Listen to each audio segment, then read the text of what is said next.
दोस्तों नमस्कार, पशु चिकित्सा चैनल पर आप सभी मित्रों का स्वागत है। दोस्तों आज मैं अपने इस पशु चिकित्सा चैनल के माध्यम से पशुओं में होने वाले रोग हीमोगैलेक्टिया यानी दूध में खून आने के बारे में विस्तार से चर्चा करने वाला हूं। दोस्तों यह रोग अक्सर गायों में बच्चा देने के 5 से 10 दिनों के बीच अक्सर होते हुए देखा गया है।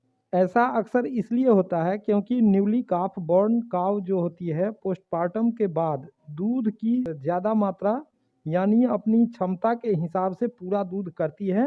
तो जैसा कि आप सभी जानते हैं कि गाय जितना दूध देती है उसके 4 गुना खून का सप्लाई उसके अडर से होकर गुजरता है। तो इसी क्रम में वहाँ पर जो अडर में पतली रक्तवाहिका यानी कैपिलरी जो होती है, जो कभी कभी हाई ब्लड सप्लाई होने के कारण थन फट जाती है तथा दूध में रक्त आने लगता है। परंतु कभी कभी यह क्रिया थन में चोट लग जाने के कारण भी होता है, कभी कैल्शियम के अभाव से तो कभी चुटकी विधि से दूहने के कारण, कैपिलरी के घायल हो जाने के कारण, तो कभी प्रॉपर तरीके से लेट डाउन ना होने के कारण, यानी अगर पशु का पन्हाव अच्छा नहीं है वहाँ पर में तो उसके कारण भी ब्लड आता है। ऐसा अक्सर जेस्टेशन पीरियड के लास्ट में भी यानी ब्यांत के लास्ट में भी देखने को मिलता है। थन के निचली भाग में एरिथ्रोसाइट्स की उपस्थिति के कारण भी दूध का रंग गुलाबी दिखता है। रक्तवाहिका यानी कैपिलरी के फटने पर भी दूध का रंग पूरा लाल दिखता है। तो दोस्तों अभी तक हमने फिजियोलॉजिकल कॉज की बात की, परंतु अब मैं आपको इन्फेक्शियस कॉज भी बताने जा रहा हूँ, जिसमें bacterial cause Leptospira, Brevibacterium erythrogenes, Serratia marcescens, Micrococcus cerasinus, Micrococcus chromidrogenes ruber इत्यादि के अलावे कुछ वायरस तथा लाल ईस्ट का भी रोल होता है। ये सभी सिस्टमेटिक इन्फेक्शन का कारण बनते हैं तथा ये इंट्रावेस्कुलर हेमोलाइसिस तथा पिलरी को डैमेज करते हैं। इसके कारण दूध का रंग लाल या गुलाबी हो जाता है। डेयरी पशुओं में आमतौर पर लेप्टोस्पाइरोसिस सामान्य रूप से दूध में खून आने का कारण बनते हैं तथा इसके कारण चारों क्वार्टर का दूध लाल, जमा हुआ, मोटा, छिछरेदार, जिसमें रक्त के थक्के तथा दूध के थक्के आते हैं। लेप्टोस्पाइरोसिस इन्फेक्शन के कारण थन ढीला तथा कोमल एवं ठंडा होता है, जिसमें सूजन नहीं होती है। परंतु किसी किसी पशु में बुखार, हीमोग्लोबिनुरिया, एबॉर्शन, भूख की कमी तथा दूध का कम हो जाना भी देखा जाता है। ऐसा होने के पश्चात पशु में थनैला भी विकसित हो जाता है। पशु में इन सभी लक्षणों के अलावा टॉक्सिन युक्त हरा चारा, विटामिन सी की कमी, नया या पुराना थनैला, क्योंकि इसमें वेस्कुलर ग्रेनुलेशन के विकसित हो जाने के कारण भी दूध में खून आने लगता है। अब इस रोग में प्रयोग की जाने वाली दवा के बारे में आपको जानकारी देता हूं, जो आप अपने नज़दीकी पशु चिकित्सक के द्वारा करवाएं। चिकित्सा उन्हीं से करवानी है, रजिस्टर्ड मेडिकल प्रैक्टिशनर हैं, उनसे आपको ये चिकित्सा करवानी है।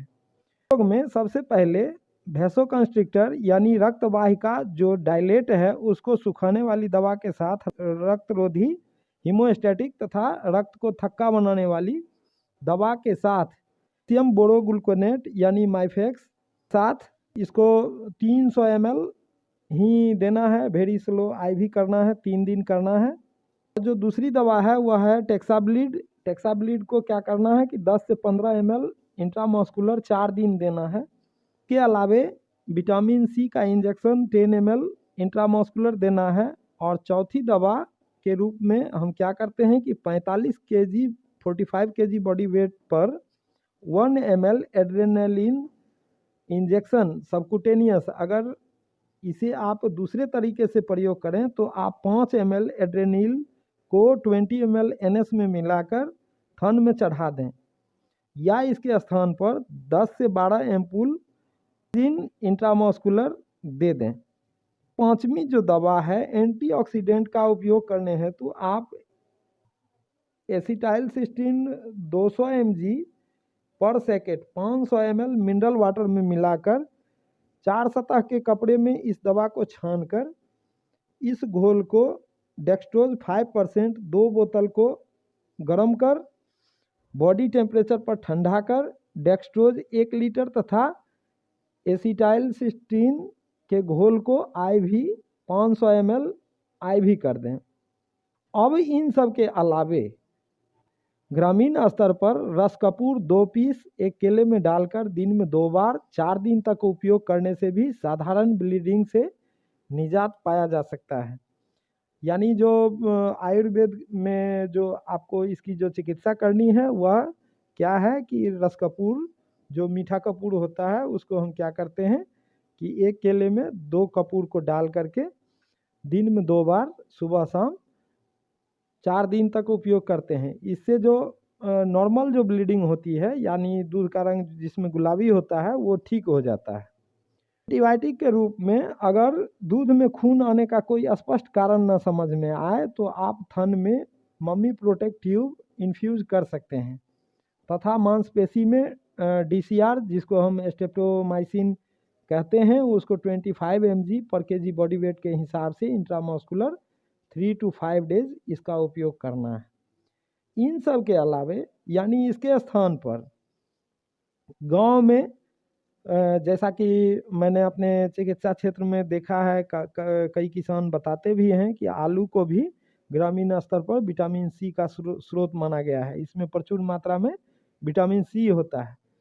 इसे आप 200 ग्राम दिन में एक बार 5 दिन तक दे सकते हैं या फिर इसके भी स्थान पर यानी जब आप इसको नहीं देते हैं आलू जब प्रयोग नहीं करते हैं तो स्थान पर आंवला 20 ग्राम, गुड़ 50 ग्राम, हल्दी 50 ग्राम, खाने का सोडा 50 ग्राम दिन में एक बार 4 दिन तक देते हैं।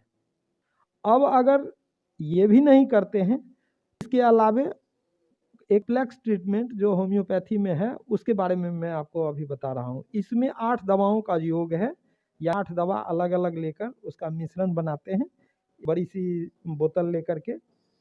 जो दवा है वो है Phytolacca 200C, Calcarea fluor 200C, Silicea 200C, Belladonna 30C, Bryonia 30C, Arnica 30C, Conium 30C और इपिका 30C।